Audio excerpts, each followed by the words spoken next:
Hi everyone and welcome back. Today I am going to be making some gouache palettes, some travel palettes or palettes that you could use in the studio even, so that you don't have to pull out your tubes every time you paint.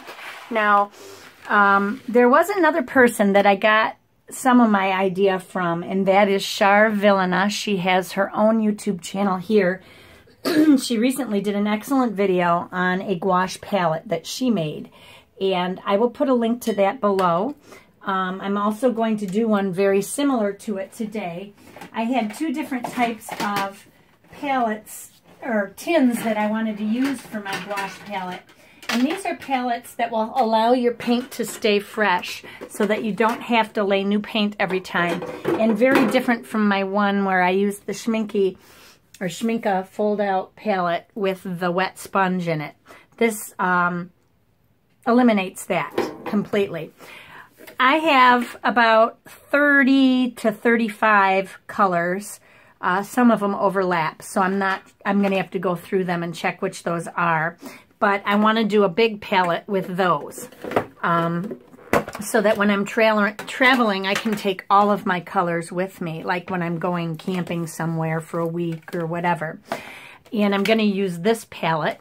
I also had this small palette, which was just a Bare Minerals tin from a gift box I got probably 4 or 5 years ago, and I had it stored in my art cupboard, thinking one day I'll use that for something. And it's a little bit deep, but I'm going to be using these paint pots and sticking them in here like this. I bought some off of an online supplier, and I wasn't real happy with the way they work. Let me find them. Here's some of them right here. Because the way they're attached is not from the pot itself, it's from the lid.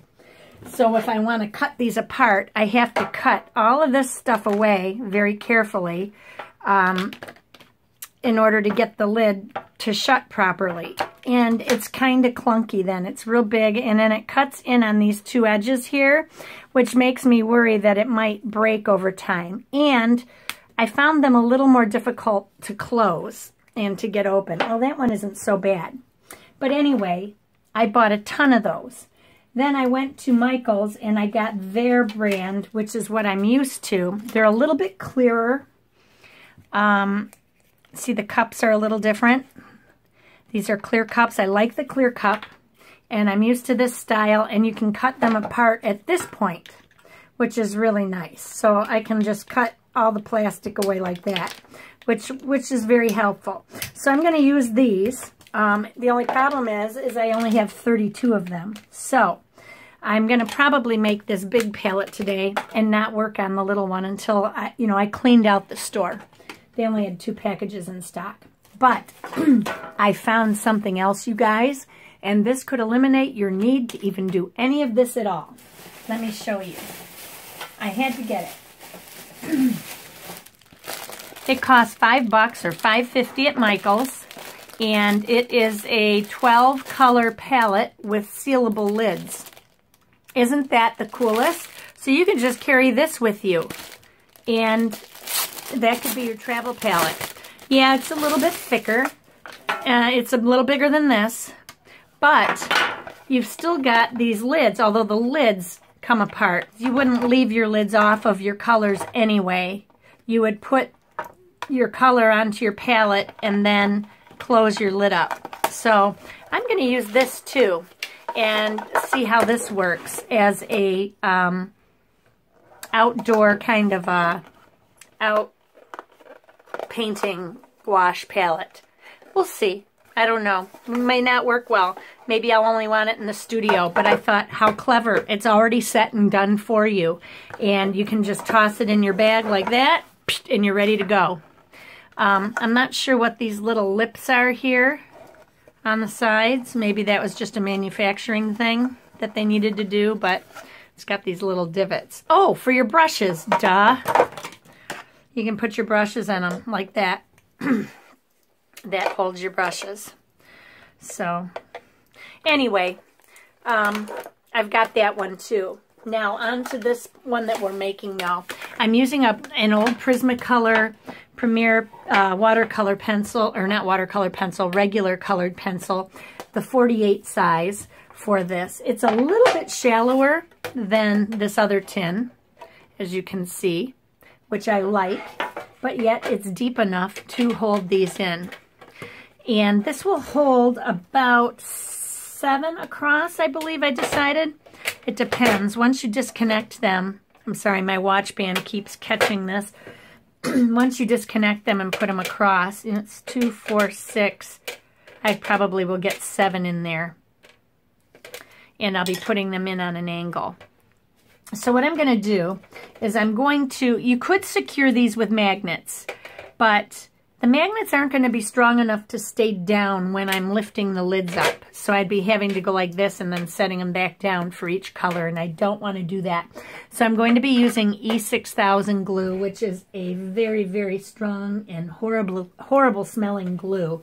And I'm going to use that to secure my little cups down.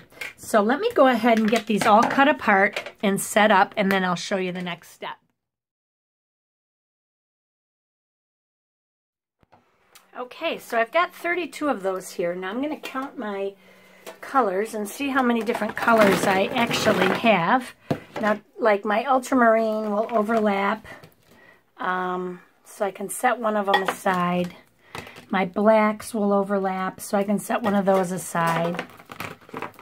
My yellow ochre will overlap, so I'll set that aside.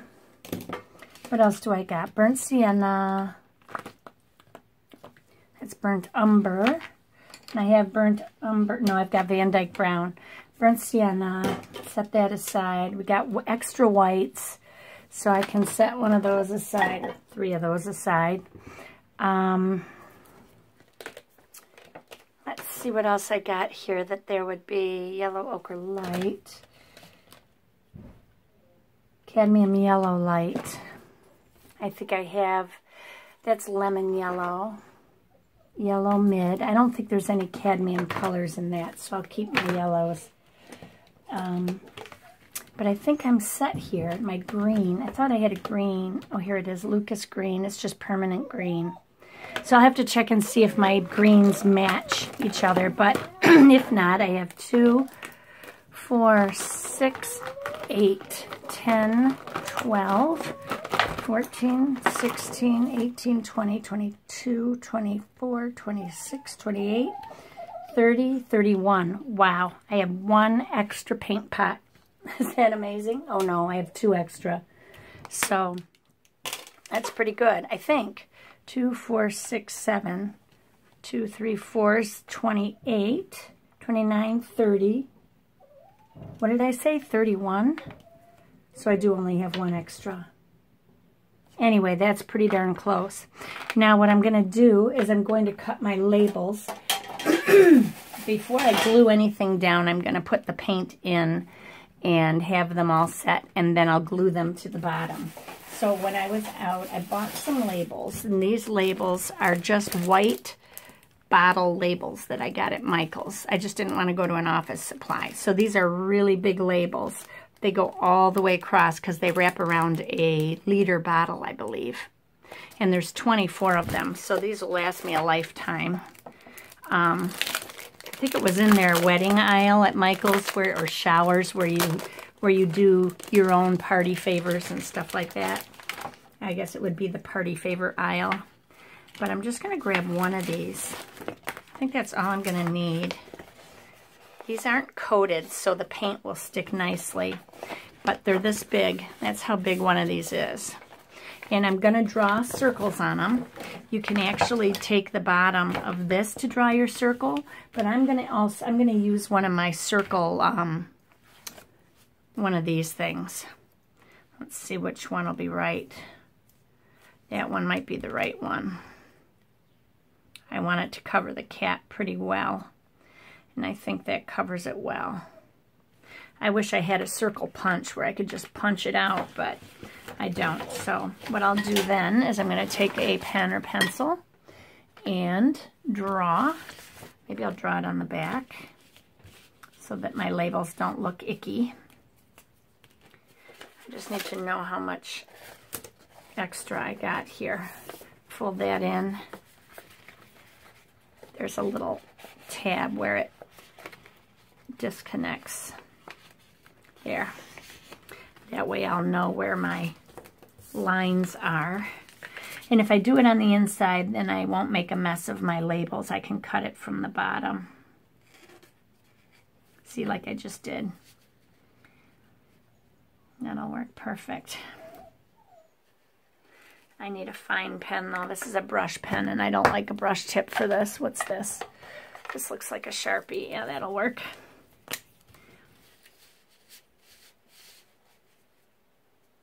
I'm just going to make all the circles like that.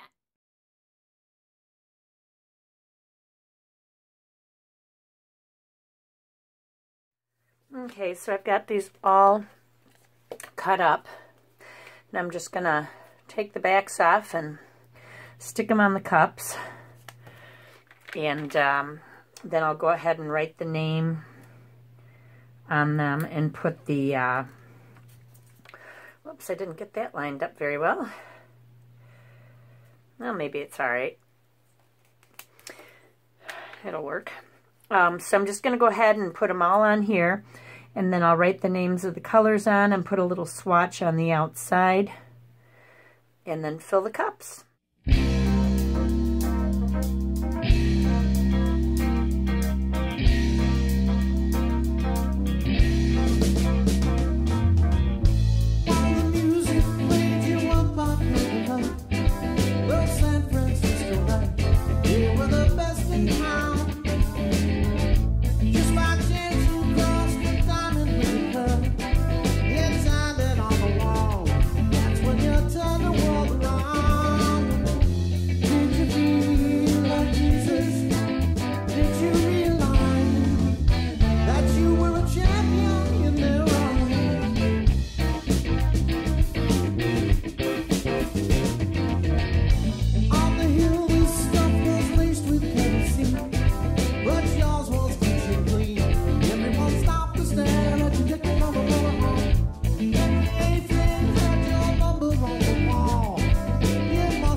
Got them all labeled, so I'm just going to get rid of all my paints over here, get them out of the way for now.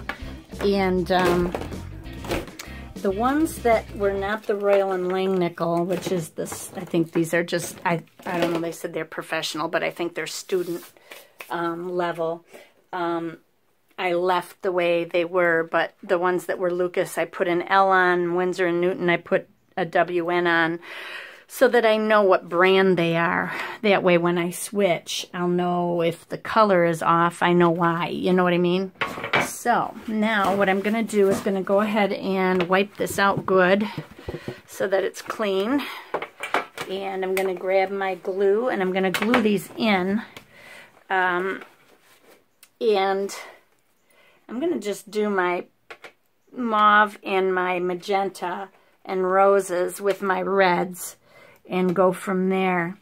And I want to put them on an angle like this. So I'm just going to kind of set them in there. I think I want to do 7 to a row. Whoops, Crimson Red Lake I want in here because it's a deeper red. And then I'm going to gradually lighten up to the orange. And I could go back this way and zigzag, but I think I prefer to go this way. This orange red, it's funny, the orange red is actually, it looks like orange yellow, and the orange yellow looks like orange red to me, but whatever. So I'm just going to stick them all in here and then glue them all down. I just want to leave enough room for the caps to open, and if I put them on an angle, I shouldn't have any trouble with anything opening. This is what I saw, how I saw Char Villena do it. I'm not taking credit as this being my idea, so I don't want anybody giving me hate mail and going off on me for that. But she did show how she did this, and I really liked that style. So like I said, I'll put a link to her video and you can see it. And then this one I'm going to continue. I'm going to use also that one that I told you. I just want to figure out which colors I want to put in here, and I have a pretty good idea. I want to put my regular, my most often used colors in this. This could make a good travel palette for now until I decide whether or not I like it. So I will do that after I do this. I'm going to just get these all lined up the way I want them. And then I have these left. And my white was, the one that I used was titanium white. The Royal and Langnickel gave me white, and then they gave me titanium white. And then I also have a opaque white from Lucas, and which is a yellower white. It's probably more titanium. And then I have Winsor & Newton white, which I absolutely love, but I'm not putting it in here for now. I may add another tube and put it in, but I use that more for like when I need something really white to stand out on top of something. I may put some opaque white in here. Not sure. Let me get these glued down, and then I will show you how I've done how I've got it glued and everything. And then you can put brushes in here too. The brushes will fit very easily.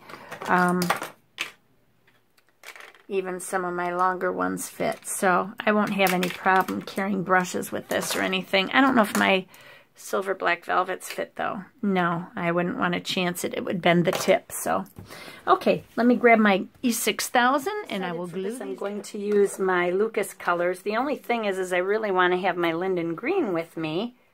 I guess I'll just keep it on the side because I only have 12 spaces and I have 13 colors. So, I've got my two reds in, my Cad Red Deep and Primary Red, which is a magenta. Here's Cadmium Yellow Light. And I'm not filling these all the way up. I'm just putting some in the bottom, just in case I have a problem and they dry out, which I'm hoping they will not, because I do plan on using them over the next several weeks, so this will be great out in the field.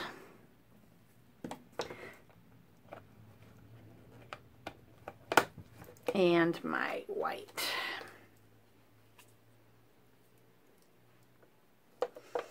And I'm using the Lucas white in here. It's called opaque white. Should probably put a little more in there, but I'm afraid to until I know that these are gonna not dry up. These jars are a little bit bigger, so my concern would be that there's too much airspace. But I don't know. It may not be a problem. So that's what I've done with this palette, and it's great. These don't come out easy, so I can just throw them right in my bag. And if I have a concern with that, it'd be nice if this had a lid. It has a lip around it where a lid would fit perfectly. Whoever invented this, if you're watching, make a lid for it. It'd be nice to have a lid that sets right down over the top. And it could be extra mixing space if you need it. You know what I mean? So, I never washed this off either. But, so there's my other palette all set. So there's some options for gouache palettes. I'm going to really review this over the next couple of weeks and see how I like it, or use it over the next couple of weeks, and then I'll review it and tell you whether or not it is worth the buy. But for right now, I think it's a great little option, and there was no work involved. I mean, literally, just put the paint in and you're done, you know? I'm not even gonna make a sticker for the lids because I may want to change them, you know? And then my linden green, that usually goes with me everywhere anyway, so I would just carry that on the side. And if I plan on using it, I could put a little dab on here. But my yellows will also do a lot of the same thing. If I need to make a linden green, I can add a little green to some yellow, and I'm all set to go. So, or a little blue to some yellow, whatever. But let me get the glue on these. This is the E6000 glue that I'll be using. I had to go buy some new glue because my other one was so dry it turned to rubber. This stuff is really, really stinky though, just so you're aware.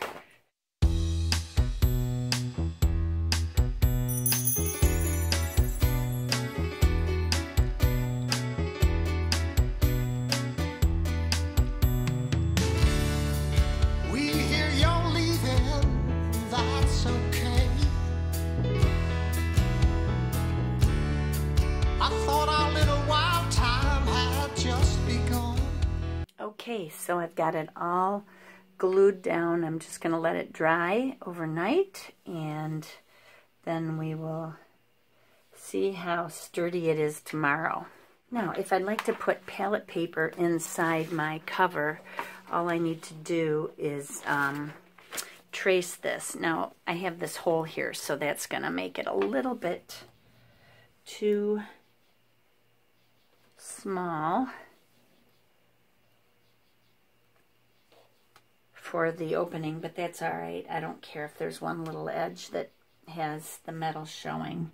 And I may not even use this, but all you need to do is then take your palette paper and go around the lid so that you know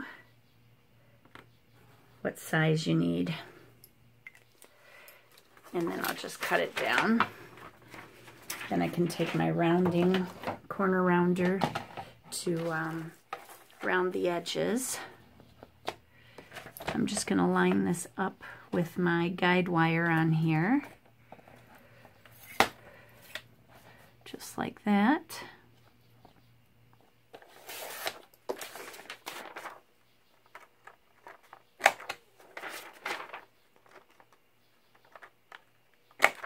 It'll be a little bit small now, but that's all right. I snagged my blade and it all bunched up in there. But that'll work, and I can just set that down inside. Now, if it's going to move all over the place, I may have to just put a piece of double-sided tape on the bottom. But that'll be great for just lift and clean palette, you know? And having the white paper down is kind of nice too. So I think I'm going to try that a little bit and see how I like it. Okay, so I let this sit overnight, and I thought that glue would dry clear, but it stays black. But you really can't see much of it at all. But anyway, these are held in there very tightly, and they're so tight that I can open the lids without anything popping off. They open nice and easy. I can get my fingers in there without any problem, even into the corners. That's why I put them on an angle. If you put them straight, then it's a little harder. And plus, when you're lifting the lid, you tend to have your thumb pulling, and it's always on an angle. So that's it. I will do a painting on another video, and I'll try and use both of these sets so that you can see how they both work. I'm really looking forward to using both of them. And like I said, paint brushes will fit in there just fine. I can put my brushes in there. I could probably even fit in some paper if I wasn't taking a sketchbook, but I usually work in sketchbooks when I'm in the field. So I just put the lid on and go, and I'm all set. And everything's great. Nice and small and easy. This is a square, obviously square, but it's only about 8 inches, I think. Yeah, 8 by 8, I think. 8 1/4. So anyway, that's it, you guys, for this video. And like I said, I will post a link to Char's video for her palette. She uses a smaller flip top palette, and she'll have a link to the tin that she bought on Amazon. They're pretty inexpensive. The tin doesn't open all the way. It's a hinged it's a hinged lid, but it doesn't lay open flat. But with gouache, as you know, you're not going to have water running down because you don't mix it that thin anyway. So somebody had put a comment down below about that, and and he said, or she, I think it's a guy because it said STP and I think it's St. P, but anyway, he said something about needing to mix my mixes thinner when I did that painting. But everyone that I've watched will dip their brush in, and if they need to grab a little bit of pigment, they do that. And I do that in my watercolor too. I grab it out of my pan and I'll use it straight from the pan sometimes, but my brush is always very wet. I was not using that gouache dry at all. So just so you're all aware, if you read that comment. Also, I watched a few videos on a class last night on gouache, and he taught it the same way as I was doing it, and that's how James Gurney uses it too. So, and casein is pretty much used the same way when you see him using casein. It's just a different binder. The binder is a milk binder. So but that's pretty much it, you guys. So everybody have a great day. Remember, be courageous, paint with wild abandon, and most of all, be kind to each other. God bless.